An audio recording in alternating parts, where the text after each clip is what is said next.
nabaday daawadayaal meel kasta aad naga daawanaysaan magaalada Laascaanood ee xarunta gobolka Sool oo shalay ka dhacay dagaal qadhaadh u dhaxeeya ciidamada xaqu-dirka gobolada Sool Saraag iyo Cayn iyo kuwa Somaliland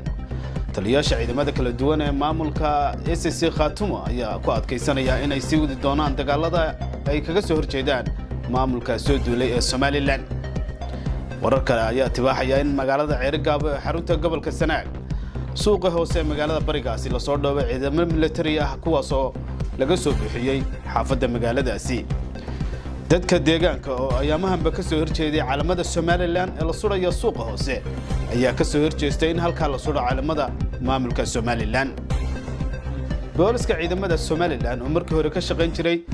xaafadda suuqa hoose magaalada Bariga ayaa laga saaray maanta waxaana lagu soo wareejiyay ciidamada military ah oo halka la soo dhoobay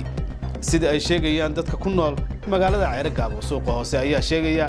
in halkaas maanta laga soo bixiyay military kala duwan oo ku hubeysan hubka noocyadiisa kala duwan